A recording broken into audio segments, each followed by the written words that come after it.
Good morning. Today our group is going to talk about the iPhone pricing case. We have based ourselves on session 11, and basically we're going to talk about, first of all, we're going to explain how Apple has used our pricing strategy for the iPhones and how they managed to success with it, making them one of the biggest and largest companies in the world. Later on, we're going to discuss different pricing during various and different stages. And later, we're going to examine Apple's and other companies' different abilities to adopt price skimming policies and how they have done that. And last but not least, we're going to review Apple's competition with Samsung, as we know that it is one of its main competitors, as it tries to achieve the same level of production and business. And we're also going to talk about some strengths and weaknesses that they may have. Thank you, and my team as we continue now. Apple's pricing strategy can be explained by their pricing skimming strategy for iPhones. In this case, price skimming strategy is when Apple launches a new iPhone at a very high price, and with the time, the price will gradually decrease. This is a great strategy to attract customers and make them feel confident and special about being an early adopters of the new iPhone.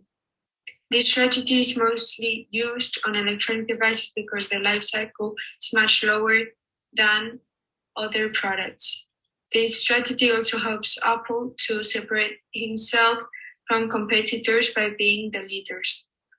As we can see on the graph, the price will reduce with the time and the quantity will increase.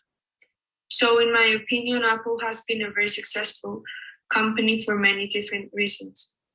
Like, for example, the quality of their products, their advertising campaigns, their continuous innovation. But the most important fact is the cultural society they have created between Apple's users. Once you start using an Apple device, a few change to another brand. And I feel that only happens with Apple users.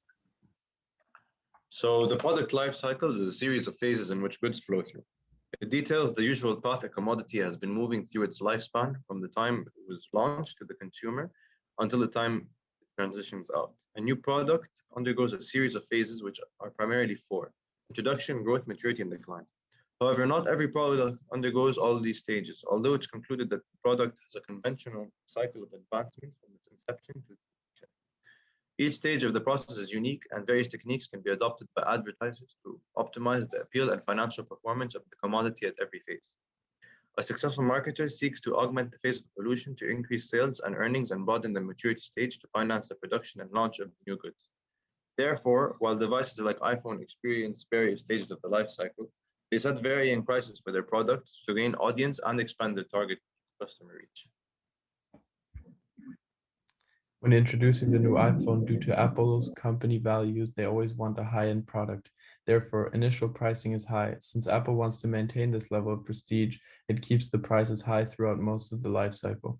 Throughout the growth stage, the price will stay the same. However, since the company will be investing heavily in marketing and maintaining the level of standard, they won't be turning a profit most likely until they reach the end of the growth phase and the beginning of the maturity stage. During the maturity stage, the rate of increase of sales starts to decline, but overall the sales are maintained. Once the new iPhone has been released, then the one from 2 years ago will reach the decline phase and will start to be sold for less. Therefore, the price will change. So now on to price skimming policies. Price skimming is a product pricing strategy where initially the firm will charge very high prices, but will then lower their prices over time. With this strategy, firms aim to maximize their profit over a short period of time rather than maximize their sales, so that they're also able to break even with fewer sales. So now on to whether or not Apple should adapt the strategy. Here are a few points when firms usually will use price skimming policies and when they're most effective. So that is when there's a new type of product being introduced, and so that they are the first to be in the market when the demand is very high and the competition is very low. Firms will then aim to gather the maximum revenue while the demand is still high and competition is still low by charging high prices. But then once there's more competition, they will lower the prices to be competitive. In the case for Apple, I would say that it doesn't seem ideal since they're definitely not the first in the market right now, and there's a lot of competition. However, there are also some other points that show that maybe it could be an effective strategy for them. Today I'm going to talk about the several reasons that why Apple used the skimming pricing policies. First of all, because higher the prices, more profit the company does. And when Apple develops new products at higher prices, they can get profit as large as possible in certain sales, and it's conducive to get rapid returns on the initial investment of new products, and of course to provide capital to further investments. Secondly, Apple sets higher prices based on the product positioning. Apple's target market is the high-end consumer, thus this market position supports the product's pricing. They do also use the skimming policies to suppress competitors. The new product priced higher could prevent several new competitors entering the market in a certain extent, of course. They also do this to meet the psychological needs of consumers. Apple chose this pricing strategy. Its most fundamental essence lies in its consideration of meeting the psychological needs of their customers. So, why Apple's pricing strategy can be a success? First of all, there's a very strong brand to make support. Secondly, there are a number of customers with a strong purchasing power and not sensitive of price. Moreover, the amazing speed of replacement, the new products in the whole industry. To sum up, a good product pricing will not only help to improve sales revenue, but also helps enterprises to establish a good relationship with their consumers. However, to develop a good pricing policy, it's very difficult. If the companies make a slightest mistake, the improper pricing phenomenon can occur. Let's take a look at how Apple stays ahead of the competition.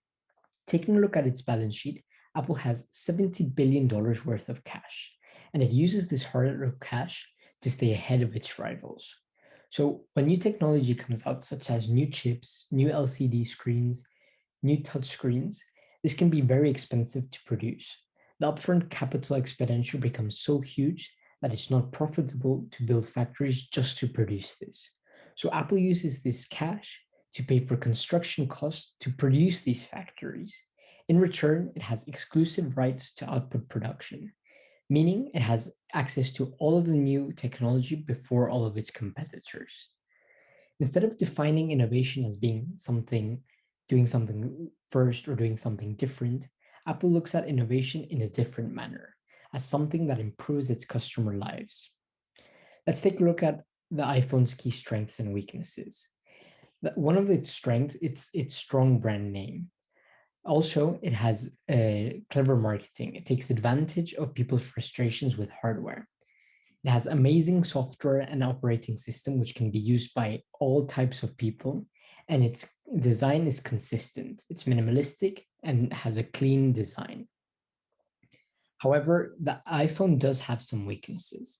Its high price, which for some features is not justifiable.